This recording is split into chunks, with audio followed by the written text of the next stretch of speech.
नमस्कार विद्यार्थी मित्र, सुपर 30 प्रश्नावलीमध्ये आपले सर्वांचे स्वागत. रॅपिड डिव्हिजन पार्ट 3 आज आपण पाहत आहोत. BEd CET IMP PY Qs आपण या भागामध्ये पाहणार आहोत. तत्पूर्वी आपण जर चॅनलवरती नवीन असेल तर चॅनलला सबस्क्राईब करा, तसेच व्हिडिओ आवडल्यास नक्कीच मित्रपरिवारामध्ये शेअर करा. पुढील दिलेल्या वर्णमालेत गाळ अक्षर जोडी आपल्याला शोधायची आहे. तर ADEHIL, तर प्रत्येकी इथे आपल्याला दोन अक्षरं मिस असलेले पाहायला मिळतात. म्हणजेच दोन्ही अक्षरं काय झालेले आहेत, पुढं वाढलेले आहे. ए आणि डी मधला फरक दोन अक्षरांचा आहे.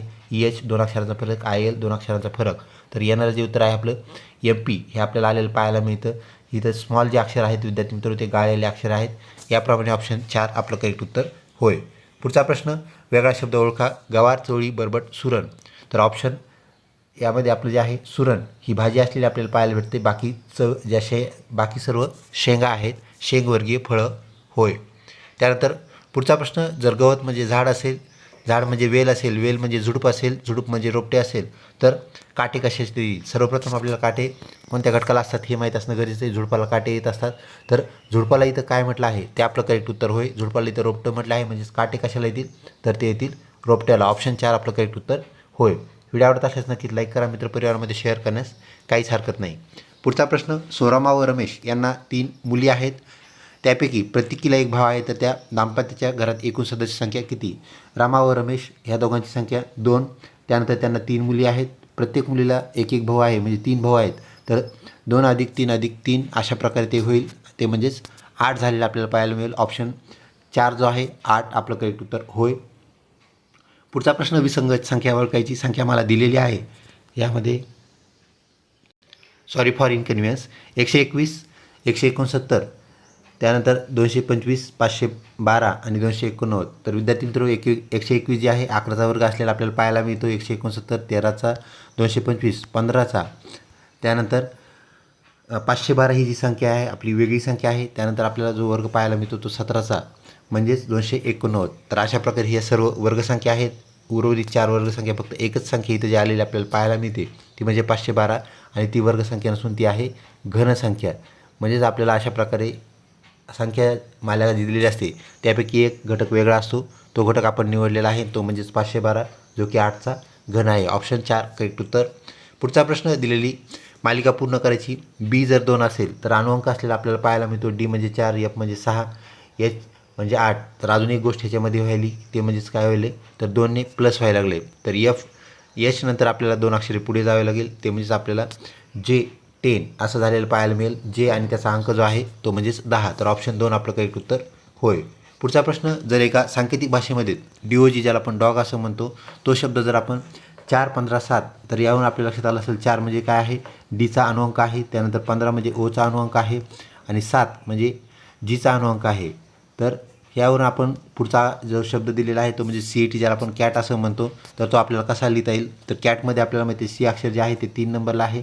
त्यानंतर A अक्षर जे आहे ते सुरुवातीचं अक्षर आहे, म्हणजे 1 नंबरचं अक्षर, आणि T अक्षर जे आहे ते आपल्याला 20 नंबरचं अक्षर असलेलं पाहायला मिळतं. म्हणजे 31-20 असं हे बनल, आणि 31-20 हे आपलं उत्तर ऑप्शन 1 मध्ये असलेलं आपल्याला पाहायला मिळतं. पुढचा प्रश्न, जर पाणी म्हणजे आकाश असेल, आकाश म्हणजेच समुद्र असेल, समुद्र म्हणजेच तलाव असेल, तलाव म्हणजेच विहीर असेल, विहीर म्हणजेच पाणी असेल, तर परत पाण्याकडे ते आलेला आहे. परंतु आपला प्रश्न इथं विचारलेला जो आहे तो म्हणजेच काय, तर पक्षी कोठे उडतील. साधारणपणे आपल्याला माहिती पक्षी उडत असतात आकाशामध्ये, आणि आकाशाला काय म्हटलं आहे ते आपलं करेक्ट उत्तर ते म्हणजे समुद्र होय. ऑप्शन 1 त्यामुळे आपलं समुद्र करेक्ट उत्तर आहे. पुढचा प्रश्न, श्रीकांत महेशचा भाऊ आहे, महेश सोहमचा काका आहे, सोहम जीविकाचा मेहुणा आहे. तर श्रीकांत व जीविका यांचे नाते आपल्याला काय असलेले पाहायला मिळते. या नात्याला आपण मध्यभागी सेंट्रल आपण आहोत असं समजून आपण हे केल्यानंतर आपल्याला याचं उत्तर जे आहे मामा भाची आलेलं पाहायला मिळतो. ऑप्शन 2 करेक्ट उत्तर होय. घड्याळ दुपारचे 3 वाजले आहेत, तर तास व मिनिट काटा यांच्यातील कोण किती असेल. दुपारचे 3 म्हणजेच लगेच आपल्या घड्याळ लक्षात आलं पाहिजे. मध्यभागी वरती 12, साईडला राईट साईडला 3 असलेलं आपल्याला पाहायला मिळतं. म्हणजे यामध्ये जो अँगल बनल, तर अँगल काढल्यानंतर आपल्याला कळते की हा काटकोन आहे, आणि काटकोनाचं माप आपल्याला माहीत आहे ते म्हणजेच असतं 90 अंश. ऑप्शन 4 करेक्ट उत्तर होय. पुढचा प्रश्न, तांबेरा हा रोग कोणत्या पिकावर पडतो. तर गव्हावर आपल्याला तांबेरा रोग पडलेला पाहायला मिळतो. ऑप्शन 4 करेक्ट उत्तर होय. सामान्य ज्ञान या घटकातून आलेला हा प्रश्न. महाराष्ट्रातील कोणत्या जिल्ह्यामध्ये अरण्याची म्हणजे जंगलाची टक्केवारी जी आहे ती सर्वाधिक आपल्याला पाहायला मिळते. तर गडचिरोली जंगलाचा जिल्हा म्हणून ओळखला जातो. ऑप्शन 1 आपलं करेक्ट उत्तर होय. व्हिडिओ आवडत असल्यास नक्कीच लाईक करा, चॅनलला सबस्क्राईब करण्यास काहीच हरकत नाही. ग्रामगीता हा ग्रंथ कुणीला, तर ऑप्शन 2 संत तुकडोजी महाराज करेक्ट उत्तर होय. तर संत रामदास यांचा दासबोध हा ग्रंथसुद्धा आपण लक्षात ठेवा. CET सेलचा तोही आवडता प्रश्न असलेला आपल्याला पाहायला मिळतो. पुढचा प्रश्न परमवीर चक्र जे की सैन्य दलातील सर्वोच्च पदक आहे हे कोणाच्या हस्ते प्रदान करण्यात येते देण्यात येते तर ते देण्यात येते राष्ट्रपती यांच्या हस्ते. ऑप्शन 1 करेक्ट उत्तर होय. भारताचा राष्ट्रीय जलचर प्राणी कोणता आहे तर भारताचा राष्ट्रीय जलचर प्राणी गंगा डॉल्फिन हा होय. ऑप्शन 2 करेक्ट उत्तर. रोमचे पूर्ण रूप काय आहे कॉम्प्युटरशी निगडीत असलेला हा फुल फॉर्म आपल्याला विचारण्यात आलेला आहे. तर read only memory. Read only मेमरीमध्ये आपल्याला एडिट करता येत नसतं तर read only memory is full form for ROM. अजून एक आवडता फुल फॉर्म आपल्या CET सेलचा तो म्हणजेच रॅम हाही आपण लक्षात ठेवा. रँडम ॲक्सेस मेमरी हे रॅमचं फुल फॉर्म होय. पुढचा प्रश्न भारताचे सध्याचे उपराष्ट्रपती कोण आहेत नवनिर्वाचित झालेले उपराष्ट्रपती ते म्हणजे CP राधाकृष्णन. ऑप्शन 1 आपलं करेक्ट उत्तर होय. यापूर्वी CP राधाकृष्णन आपल्या राज्याचे म्हणजेच महाराष्ट्र राज्याचे राज्यपाल होते ही बाब आपण या अनुषंगाने लक्षात ठेवावी.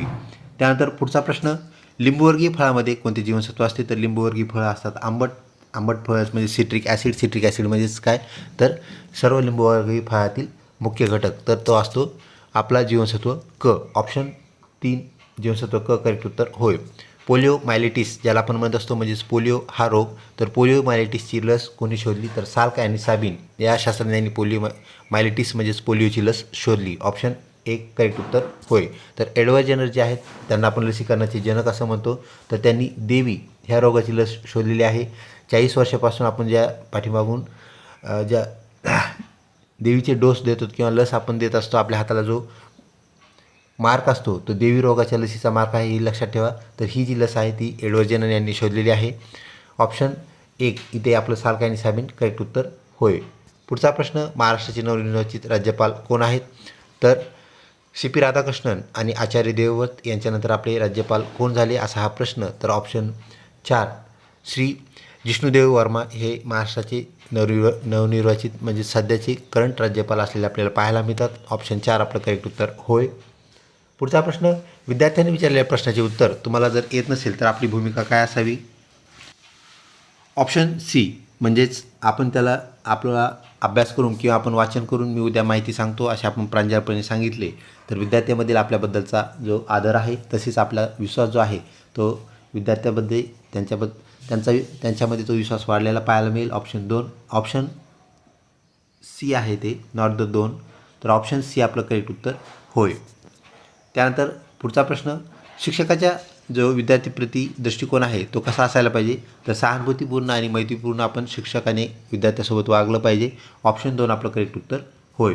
पुढचा प्रश्न शैक्षणिक साहित्य ज्याला आपण टीचिंग एड्स असं म्हणत असतो वापरण्याचा प्रमुख उद्देश काय असतो कशामुळे ते आपण वापरायला पाहिजे तर विद्यार्थ्यांना संकल्पना स्पष्ट करण्यासाठी आपल्याला शैक्षणिक साधनाची मदत होते असते आणि संकल्पना स्पष्ट झाल्यामुळे आपल्याला त्या सहजपणे सोप्या करून विद्यार्थ्यांना सुटसुटीत करून विद्यार्थ्यांना सांगता येतात. ह्या दोन्ही गोष्टीसाठी आपल्याला शैक्षणिक साधने वापरणे अत्यंत निकडीचे असते गरजेचे असते. पुढचा प्रश्न प्राथमिक स्तरावर शिक्षकासाठी सर्वात महत्त्वाचा गुणधर्म कोणता असेल तर चिकाटी आणि संयम हा सर्वात महत्त्वाचा गुणधर्म आहे. विषयाचे प्रचंड ज्ञान असणे प्राथमिक स्तरावर खालच्या वर्गासाठी हे गरजेचं नाही हे लक्षात ठेवा.